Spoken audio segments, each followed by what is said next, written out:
Welcome to Uncommon Courtesy. We give you the courtesy of conversation. That's uncommonly spoke of. I'm D-Mac. I'm Wesley. And this is the show. Thanks for everybody listening and subscribing to our show. If you haven't subscribed, hit that bell button so you keep up with everything that we're doing. Shout out to our sponsor, Crime Scene Seasoning, brought to you by DocLovesTheKids.org. Check out the website. All proceeds go to the less fortunate and to the community. To the youth. I'd like to start off here. Illinois woman was killed by deputies after she called 911. Illinois woman was fatally shot inside her home this month by a sheriff's deputy who responded to her 911 call. The deputy is now charged with murder in the case. Sonya Massey, 36, had called 911 on July 6 because she thought an intruder was in her home. She lives in the Springfield area of Illinois. The police showed up about 12:50, authorities said. Eventually, as the deputies were in Massey's home to gather information to make sure the residence was safe, a dispute arose over a pot of hot water, and Grayson drew his gun and eventually fired three times towards her, striking her once in the face. Now, that information is actually not accurate right there. Mm-hmm. His partner was outside canvassing the place. He was inside. She asked to move the boiling pot water off the stove. The cop said, "Go ahead." As soon as she grabbed it, the police officer drew his gun and said, "Put it down." She drops the pot of water. She puts her hands up, says she's sorry. She ducks away. He comes around the counter while she's on her knees and shoots her execution style. 1 to the head, 2 to the chest. In her own home. And then his partner comes in. And he's like, "Hey, yo, she's injured. Let's help her out." And the cop was like, "Nah, leave her." Like a dog. And the thing of it is, though, is to charge him with murder. Murder has murder is not like an accidental, like homicide or, something like that, like where you didn't mean to kill her. Well, they call that involuntary manslaughter. Yeah. I mean, that's not. And then they have premeditated murder where it's like you planned it out. That's what I meant. But, so murder is like, if they've charged him with murder, they understand that this was an intent to this. There's some kind of intentional act of doing this. You know what I mean? So, and at the same time, for her to have like ducked behind the counter, like, well, I'm just like wondering what happened. That's my biggest thing. Okay, and they won't release the body cam footage because if usually when a police officer is in the right, they release the the footage. Yep, right away. Right away they do. They'd be like, "Nope, this is what happened." They'll show you right away. But I mean, from them not releasing it because they don't want the city to burn. Regardless if they charge them with murder, people are still upset. Like I would be upset too. It's like, I mean, the first time I ever called the police, they arrested me. And I was the victim. You know what I'm saying? It's crazy, man, because they'll definitely. I mean, this is just a weird situation to me. I mean, you get two officers walk inside of a woman's home because she calls the police because she feels like there's someone trying to break into her home. They get there. One officer decides to stay inside the home with the lady, maybe because she's scared. Who knows? Maybe she's asked him to. She's probably boiling water on the stove. She can either cook something or have some coffee or some tea, whatever she got going on. She asked the officer, can she go and turn the water off? He was probably being a dick to her the whole time. And this is what I'm saying. There had to be something to be said. He came in there being rude. And she was like, "Yo, can I, anybody else?" He'd be like, "Yeah, take it off," or whatever. Mm-hmm. Yeah, he was probably just being an ass to her. And she probably was like, "Hey," I mean, at the end of the day, she was probably said something like, "It took you guys a long time to get here." We're speculation. All I'm doing is speculating about what happened. Until we see the body cam footage. But they're not, I mean, if they've already grabbed him up with no body cam footage, they already spoke to his partner. His partner obviously didn't cover for him. His partner obviously said, "I don't know. I wasn't in here. I don't know what happened." No, they've seen the body cam footage. That's what it is. Think about it. If his was off, his partner's was on. Mm-hmm. And so his partner came in and saw the body, and then whatever he said afterwards, he's like, "Nah, I'll leave her there." You know what I'm saying? assuming that his body cam probably wasn't even off when he shot her and killed her.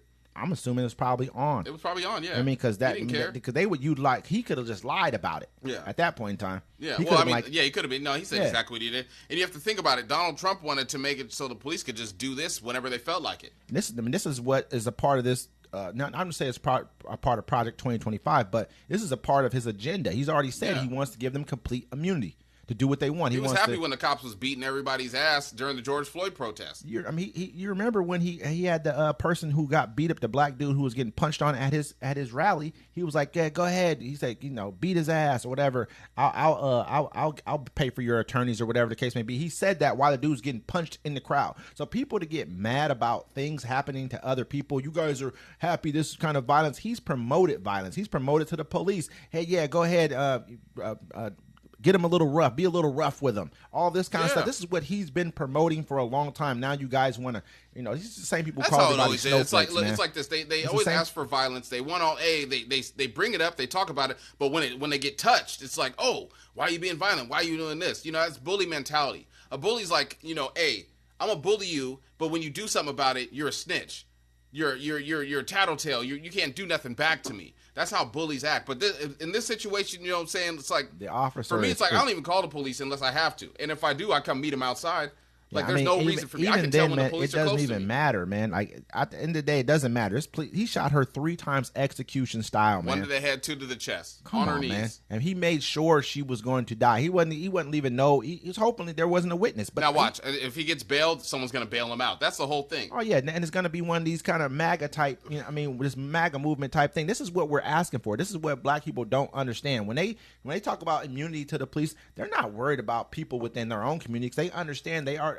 I sent you a video once here recently with a guy in there who's talking to the police like I would never talk to the police. Like, he's like, man, what do you want? The police walks up to the guy's car. The guy gets all the way aggressive. The police is in the wrong. He's pulled him over for no reason. Asked him a bunch of questions. There. They were actually just sitting there. Yeah, for nothing. I mean, he approached him with his gun out, but then the dude just starts talking reckless. The other guy has his phone on him. The police would have told him, put the phone down, put your hands on the thing. It would have been a different situation. I'm not doing none of that. Snatched out the car. Yeah, he's talking to him crazy. Like, I'm not, get your sergeant here. I'm not doing this. I'm not doing that. I've watched him pull people out the car, open the doors, undo their buckle, undo their seat belts and stuff, smash pull the them windows out. Yeah, they don't care. They would, if it was us, man, that dude would have been dead. Look at Philando Castile.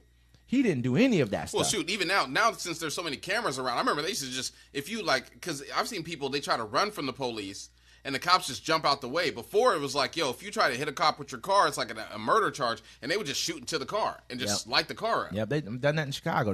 They stood on top of the car, shot up a car with a man and a woman, and over 100 bullets went into the car. I mean, in Chicago, this is a regular occurrence. It's like, this is why we advocate, why we talk politics so much. Even like in our community, we don't have a lot of policemen of color. There's starting to be some. We just got some new ones. Yeah, I saw when I was in court with my friend. He was up there for something, and I saw the black dude come out the back. I was like, oh my. But I want to advocate for us to start talking to our children about becoming police officers, about taking these mantles. This is how the Irish kind of became full-fledged citizens in this country. When they first got here, they went through a lot of turmoil and strife too. They were treated like second-class citizens, not like black people. We're going to make that absolutely clear. So we're not, but they were treated badly in this country because they were Irish. But what they did was they took the local communities where they lived in, and they would go ahead and they would start becoming the constable. They start becoming police officers. They start becoming judges, and they took over their own communities that they lived in. I've told the youth that before. I'm like, look, if all the older people in your life are out here, running the streets, not all black people, but if they're running the streets, going in and out of jail, committing all these crimes, I was like, you should become a lawyer so you can save them. Become a doctor so you can patch them up. Become a police officer so you can show mercy. Someone else can be shown mercy like they do everyone else. And people nowadays are like, why they're so lenient on these criminals and stuff? I'm like, well, the demographic of crime has changed. Mm-hmm. It's mostly European Americans committing a lot of crimes off drugs, and so they're not getting the same amount of time because they've never been getting that amount of time. They never even been. There hasn't even. It doesn't even result in arrest a lot of times. And when you have your own community, you're policing your own communities. You know that guy. Oh, he's just drunk. Let him go ahead and sleep it off. Well, this is this. Let this go ahead and just happen. This is what we talk about over policing. This is why when you have like inner cities, they're over police. Like people, they come in there and they're gonna arrest. They're gonna nitpick you for any little thing. That's where stop and frisk is being enforced at. They're not going to enforce stop and frisk in some rural city. They're not going to do that. That's what's throwing them off, because when you under police, then these people will never get they'll never be in trouble for their crimes. And so now these people that have never been in trouble and had to be held accountable for anything they've ever done are now on drugs, committing crimes. They're still getting slaps on the wrist. So you're wondering why these people keep getting released, and now everyone's getting that same courtesy. So once you under police a community, now now you're like, we're under attack as tax-paying citizens. No, this is how it's always been. It's just now these people are drug addicts. And I want you to know, like right now, crime is like, I won't say all-time low, but crime has been reduced over the last 3 years. Crime has gone down. I mean, it may not. I guess crimes against the things that we probably see are like mail theft or porch pirates, stuff like that. Yeah. But real crime like murders have gone down. Like serious crime, violent crime has gone down. Yeah, we had. Out here we had a couple cases of arson. Yeah, I know somebody's house that just got burned down over. She's saying it was over one of those little guns that shoot those little little circle little balls, not BBs, but like Orbeez. Yeah. Orbeez guns. Yeah, these kids burned their house down over it.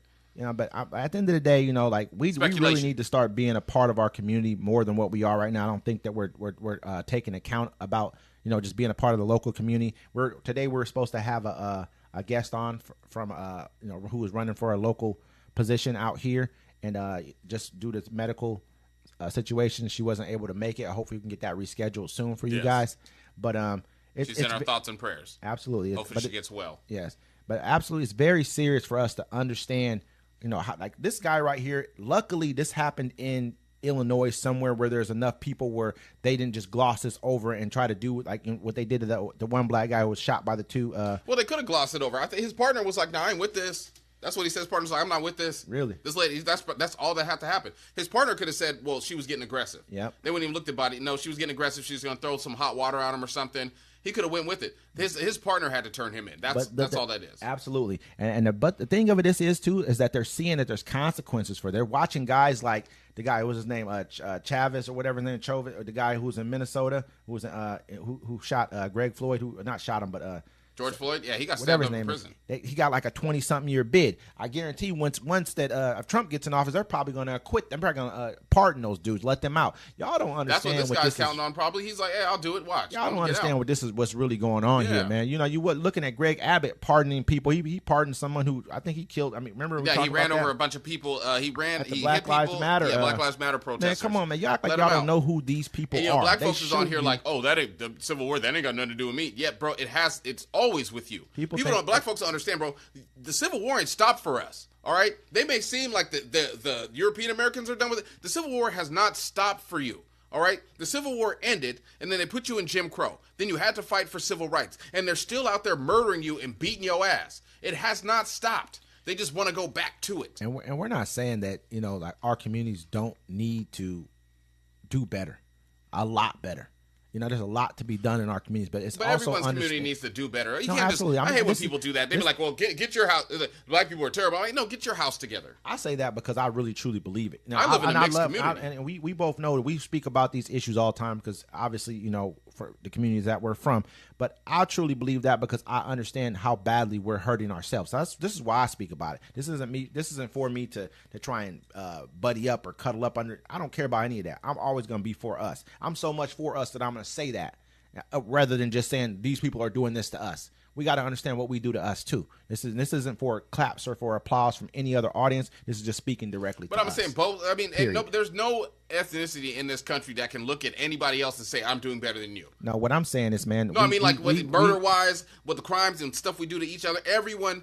No, there's no one's perfect in this country. It's crazy. I don't think it takes us being perfect. I think it takes us wanting to say, I want us to be better. We speak about the truths of what happened in the past. We have to also talk about how we can get better and do better here right now. That's and we are doing better. It's crazy how we look at it as a collective. Like everybody wants black unity. But we don't need that. All we need is a collective. Look, if all the European Americans were together, they could be a force, but they're not. You got a left wing, you got a right wing. You got some people that are just crazy and they like to murder people, and you got some people that don't care and they enjoy their lives. Check it out. There's murderers, doctors, lawyers, and teachers in every race. But this is not me saying that there's not. This is not me saying that other people don't. But we're speaking to us. We're speaking to our people. Yeah. So when I'm talking to our people, this is like even though I'm talking to everybody because whoever's watching is watching. I'm speaking to everyone, but I'm also going to tell the truth and say, you know what? I don't want us to always just focus in on who's doing what to us and what we got to make sure we're focusing on. Because we have a high rate of violence between ourselves. It's very high. I mean, everybody has violence between themselves. We understand that most people that you do. Huh? We have a high level of greatness. See, the whole thing is we don't control. If we controlled our own media, you know what I'm saying? We wouldn't have to be seeing all this crazy stuff all the time. Sometimes you need to see the crazy stuff. Sometimes it's entertainment, but that's all. Look, think about it. Steph Curry, who plays for the Golden State Warriors, ain't never lived in a bad neighborhood his whole life. His dad played in the NBA. His mama's white. He comes out with the show called Good Times. Not white, but go ahead though. Huh? His mama not white. Yes, she is. No, she is black. Anyways, it's my apologies. My apologies to his mom. Okay. He ain't never grew up in no ghetto, no hood, no nothing like that. But he makes a show. He co-signs the show Good Times on Netflix, and it's the most ignorant, vile thing I've ever seen in my life.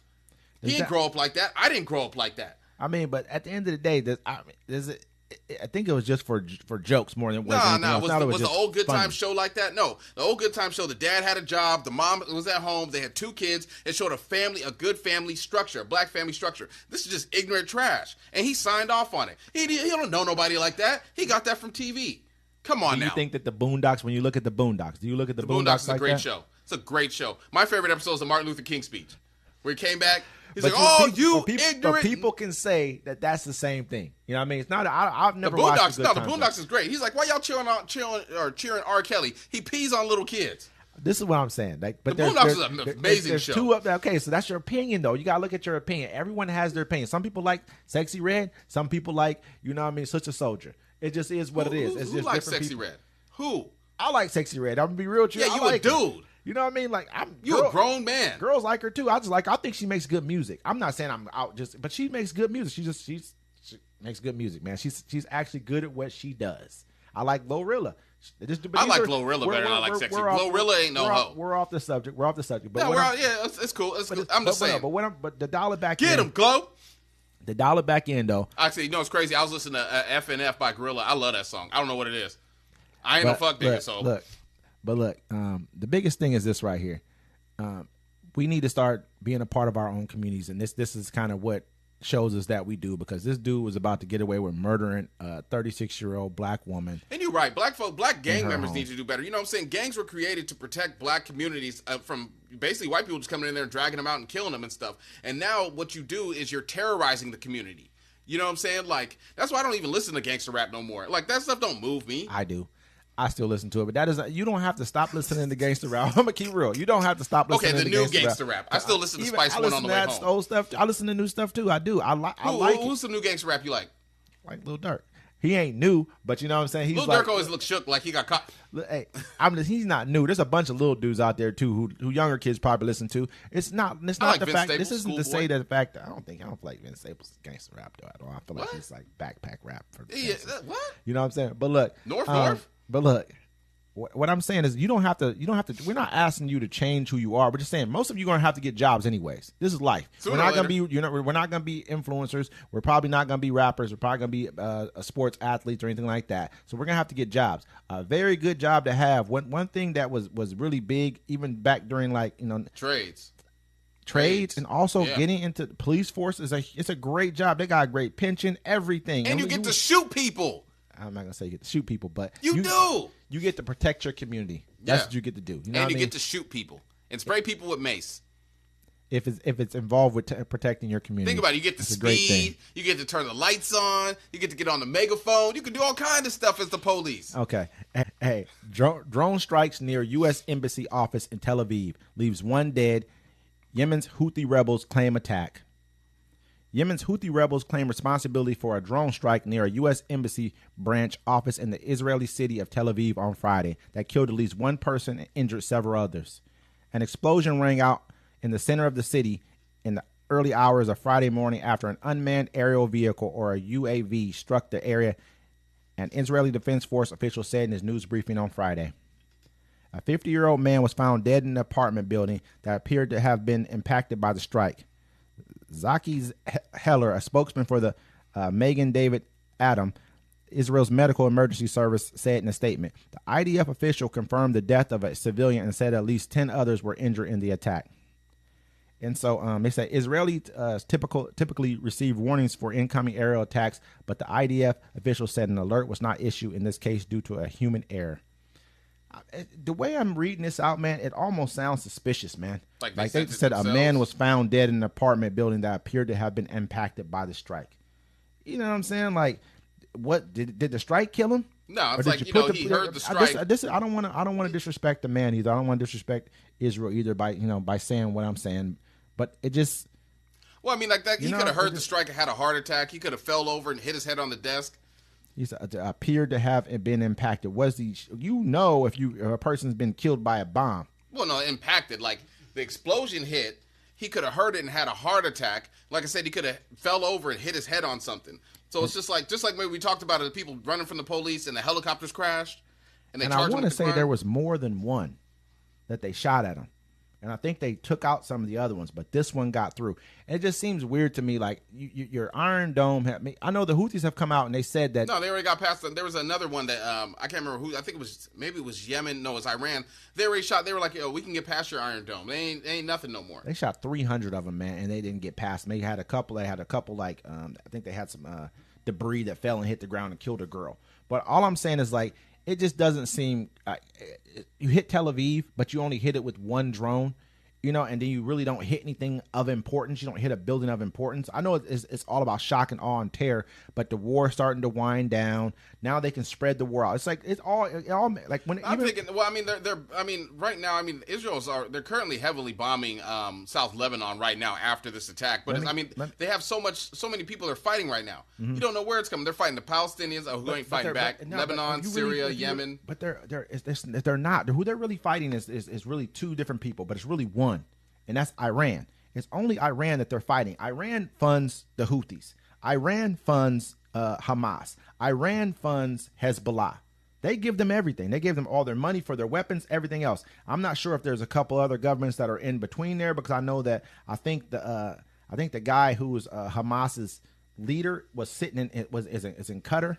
You know what I mean? So I don't know if they're helping out or not. Whatever the case may be, I'm not. But this is what I'm almost feeling like right here. You look at what. Who just said who they say was possibly involved in a plot to assassinate Donald Trump? Iran. Yeah. You know who they did back during Bush's term in office? They came out and they told him, "Hey, you know that Saddam Hussein was trying to assassinate your father." So it made it easier for them to push him into going after Saddam Hussein. Who told him that? Israel. Who gave them information about Saddam Hussein having weapons of mass destruction and making them? Israel. Who told them back in the 90s that these are the countries that we need to get rid of their leaders so that Israel can be safe? Israel told them about Iraq, Iran. They the ones who came out and said this stuff. So it's like they're saying this again now about they got more information about Iran, because who's going to come into office next? Maybe Wild West Trump. You know what I mean? Like you bring him into office and you tell him, "Oh, these guys tried to assassinate you." They understand how to wag the dog. They've been doing this for a long time, man. They've been wagging us for a long time. We can't keep falling for these games. Yeah. I don't believe that Iran is putting together a plot to assassinate Trump. Like, I don't think so. Maybe they are, but we all know that they can't even get rid of Israel and they're in their backyard. How they gonna get rid of Trump? You know what I mean? And so that's just it's kind of what I'm thinking about. I know you had something else on maybe a counterstrike that happened. Yeah, that's the counterstrike. I kind of read it a little bit. It's like Israel's currently heavily bombing numerous villages in South Lebanon in the middle of the night. So I mean, like Israel's at war right now with the Palestinians. Like I said, Lebanon, Syria, and Yemen. And nothing from the international community is coming out, except for, I want to add this to what we're talking about. Israel's settlement violates international law. Yeah. The UN's top court says in landmark opinion. Policies and practices used by Israel in its occupation of the Palestinian territories are in breach of international law, the United Nations top court said in a landmark opinion Friday. The International Court of Justice said in its opinion, which is read out by Judge Nafa Salim, president of the world body, that Israel's settlement in the occupied West Bank and East Jerusalem, as well as the regimes associated with them, are established and are being maintained in violation of international law. The ICJ said Israel should cease all new settlement activities and evacuate settlements from Palestinian territories. I mean, so this was the whole plan from the war anyways. Yeah. They're going to take it. And now the international court is saying something. It was a 15 to 1 ruling. And I don't know which country said, nah, we don't think so. But I'm got a pretty good guess. United States. United States of America. You know, and if you look, you look at it, they just approved 5,200 new houses in the West Bank. The West Bank is supposed to be all for Palestinians, just like Gaza is supposed to be all for Palestinians. It was supposed to be a lot more land set aside for Palestinians than what there were. But as soon as they took basically Palestine from the Palestinians, and they gave them these little kind of like, I don't even want to call out what do they call when the Native Americans, what they give them the blankets? No, not the blankets, just the land that they gave them. Reservations. It was basically like reservations inside of their own country. They basically gave them, and then the Middle Eastern countries kind of went to war with Israel, and that's why Israel was able to like take more land than what they were given during the actual accord that was that was signed where Israel, this was assigned Israel's land, this was assigned Palestinian land. They took more and they just kept it. And now they just keep on like taking more and more and more. If you guys go look at the map what Palestine used to be and what it is now, it's crazy, man. It's crazy. Like, they took a lot of land from and them. he just approved 5,200 more. And what they do is when they approve them, it's not like they just scatter them all over. They're putting them in strategic places. Then they make like fences around them, and they pretty much put like tolls around them where you can't, like, Palestinians can't drive through. Imagine living in America and everywhere you went there was a checkpoint that you had to like stop in your own country, be patted down, searched, everything else. Your car gets searched, you're treated like shit. You know, they got dogs and everything else and guns waiting for you to come there in your own country. And so in your, I won't even say your own country, but at least your own territory, which is supposed to be yours, you're treated like this, and they keep on taking your land. It's crazy, man. And so it's just, to me, man, I can't speak. We can't speak about like Gaza enough, man. We like even if we were to sit back and look, they got another thing too where they're talking about basically like how their water, man, Israel is weaponizing their water that they're giving to Gaza. It's that Israel weaponization of water leading to death, disease as polio virus is detected in Gaza. A new report by Oxfam finds Israel has used water as a weapon of war, with Gaza's water supply plummeting by 94% over the last 10 months due to Israel's blockades and nonstop bombardment. Even before October 7th, Gazians' access to water was severely restricted. The destruction of Gaza's water treatment plant has forced people to resort to using sewage contaminated water containing pathogens that lead to diarrhea, which is especially deadly for children, and diseases like cholera, dysentery, hepatitis A, and typhoid. Meanwhile, Palestinian health authorities say the polio virus has been found in sewage samples from Gaza.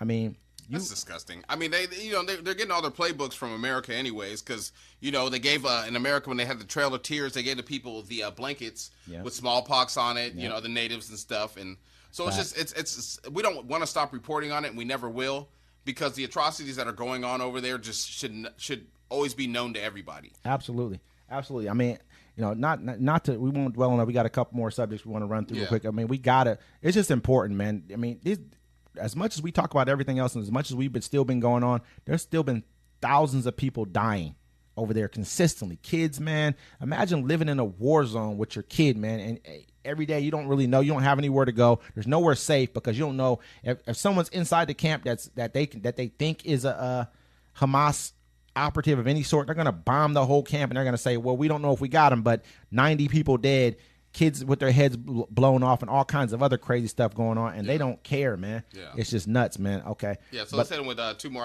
You do one, I'll do one, and I got another one, too, I want to talk about. We'll go to this one first. Yeah. The Justice Department alleges sexual abuse of migrant children housed in nonprofit shelters. The allegations were made in lawsuits which Texas-based Southwest Key said does not present the accurate picture of the care and commitment it provides to migrant children. The U.S. government filed a lawsuit against its largest provider of temporary shelter for underage migrants, alleging widespread sexual abuse of vulnerable children it was entrusted to protect. The civil rights suit filed Wednesday in Austin, Texas, claims Austin-based Southwest Key Programs, Inc. engaged in a pattern or practice of sexual abuse and harassment of unaccompanied children, which it said is a violation of the Fair Housing Act. The lawsuit alleges that employees of the nonprofit subjected migrant children sent to its facility because they were unaccompanied by relatives or guardians at the southwest border to severe sexual abuse and rape.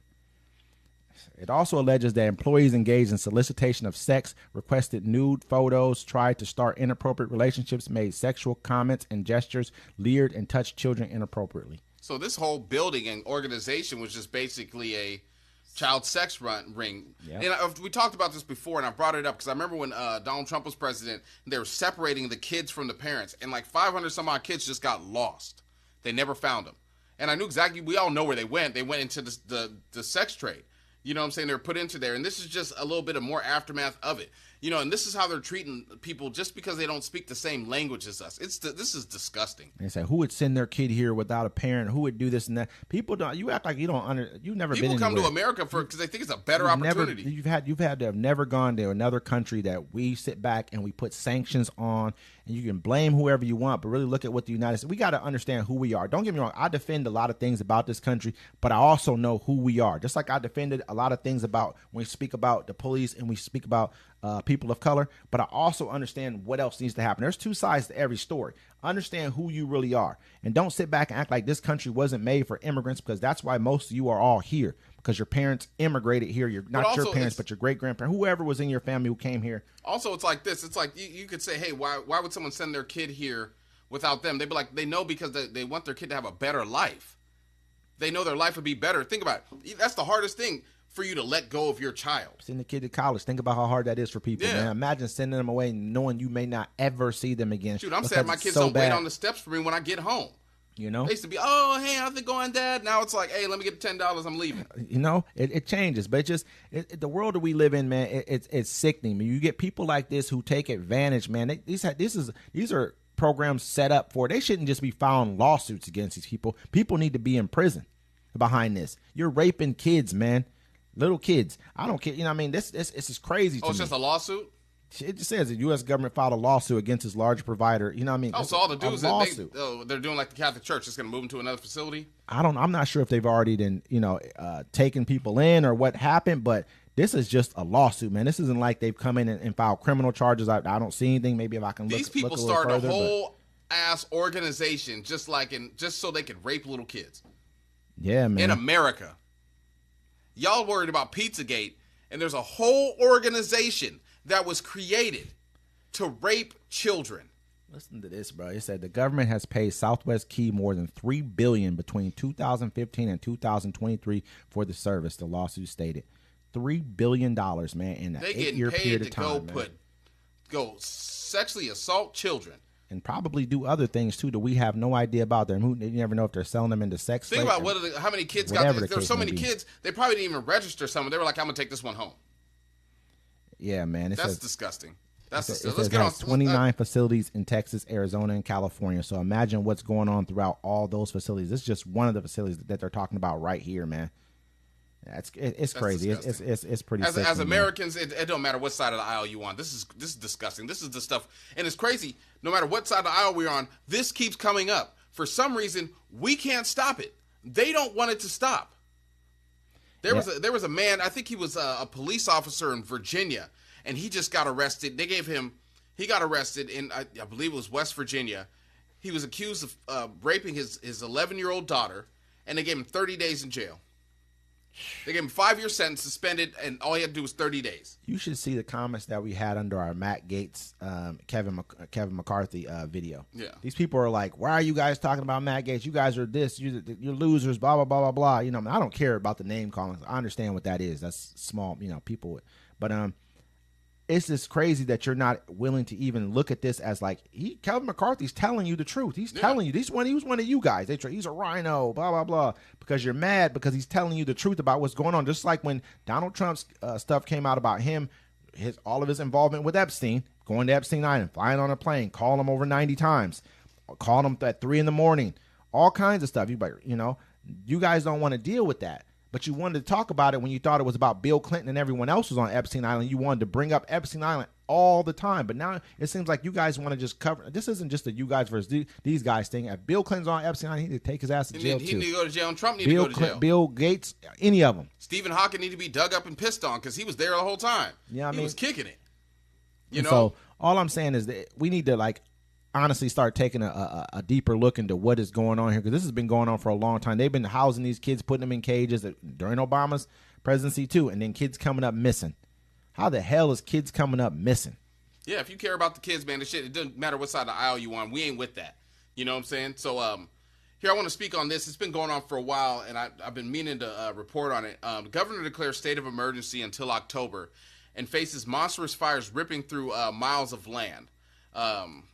So, hot Oregon summer reached a tipping point with multiple wildfires burning last week. Conditions grow so extreme that Oregon's governor, Tina Kotek, declared a state of emergency that will last until October 1st. Wildfires are active across Oregon and are growing at a concerning pace. Hot and windy conditions this weekend, including forecasted lightning in some areas, are threatening even larger wildfires. She said she's declaring a state of emergency to access state resources for communities across Oregon as we respond to this year's escalating wildfire season. Now, the reason I want to bring this up is because we're having so many weather conditions going on around the summer that, I mean, we live here in Washington. This Oregon wildfire smoke, all it takes is for the wind to change, and we're covered in the smoke. And I know New York has been hit with wildfires. What is it? I believe Illinois, they had a dam break because it was raining too much. Climate change is real. And I tell you, like, we watch movies. In the movies, everything, like the movie, one of my favorite movies is 2012. You know what I'm saying? Like, the world just collapses in 2 days. You know what I'm saying? Yeah. It's a great movie. Look at Houston even. Yeah, but that's not how it's supposed to happen in the real time. It's going to be slow and painful like it is now.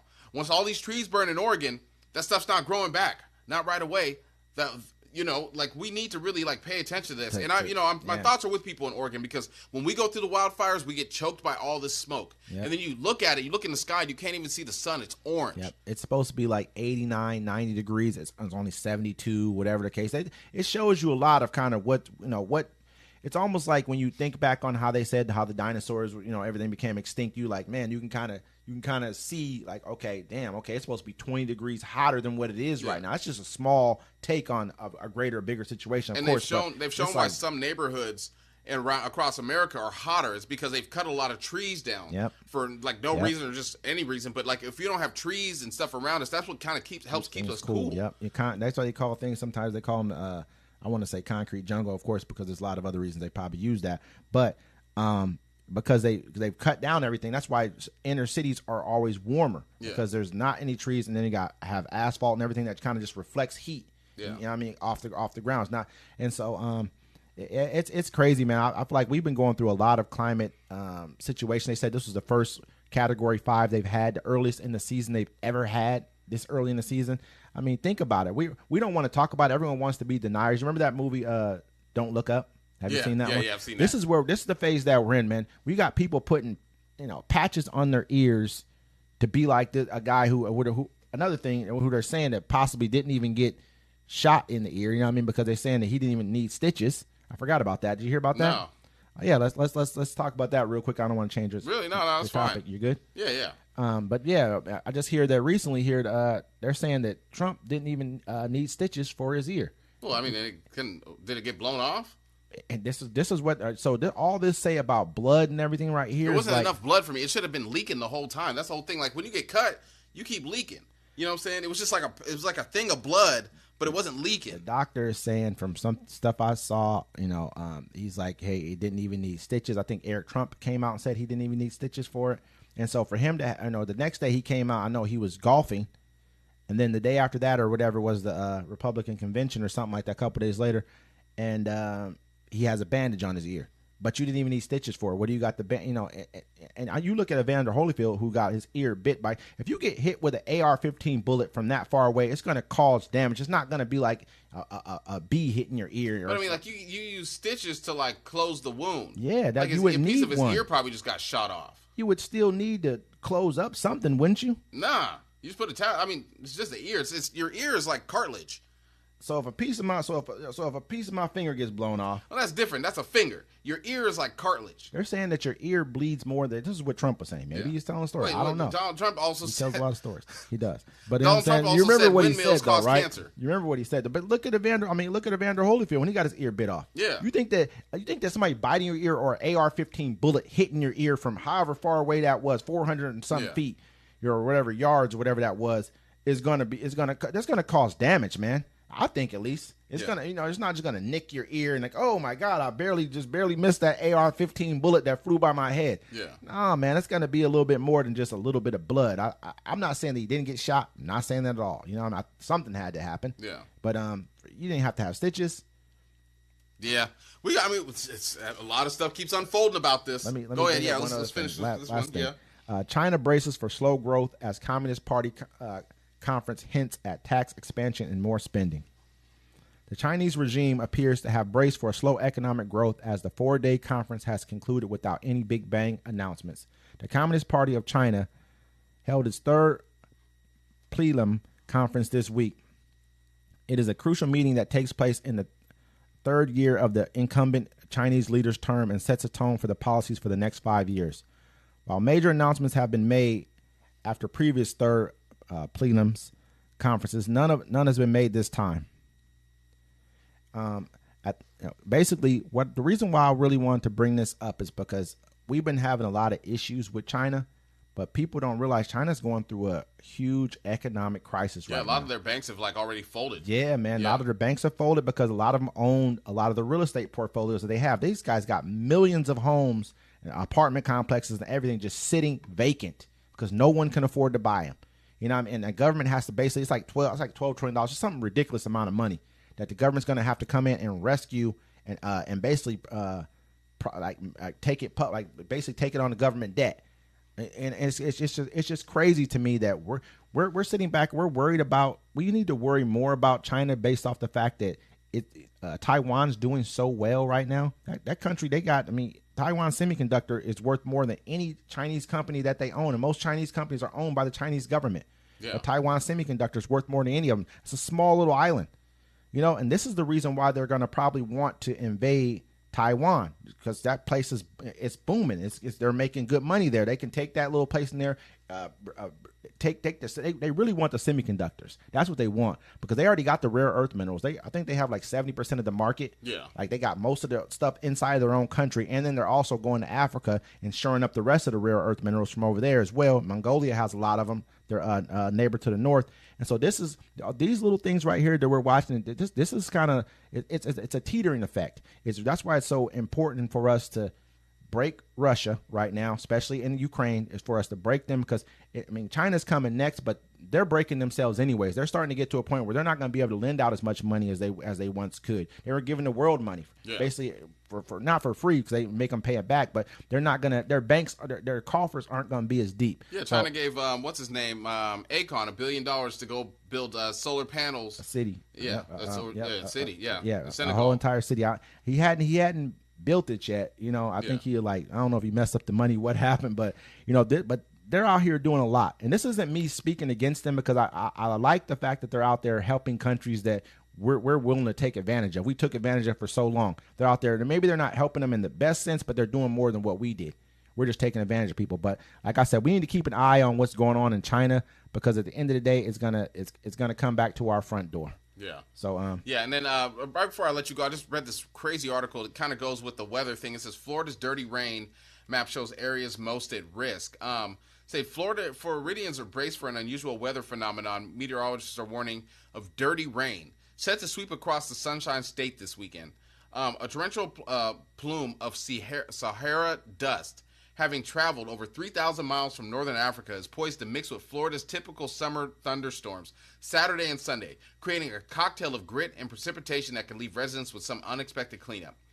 Well, with the Saharan layer mixed in, the raindrops will now carry dust particles with them, creating so-called dirty rain, leaving a film on cars, windows, and homes. That's wild. Yeah, man. That's wild. The dirt then traveled from Africa and is going to land here in America and then dirty up your cars. And who knows what's in the dirt? And that's just a little extra nutrients and minerals that they need, or something like that, something good. Hopefully, you think the Florida people going to stop being crazy? I don't know, I'm just talking about just for their agriculture. Hopefully that's a good thing. Hopefully it's something that helps them out. But I bet John DeSantis doesn't declare war on Africa, calling it racist. You know what I mean? He's like, this woke sand came over here and it flew over here and it messed up my toupee. Yeah, he smiles funky. But we gonna keep you updated as we keep going. Uncommon Courtesy. We gonna see you next time.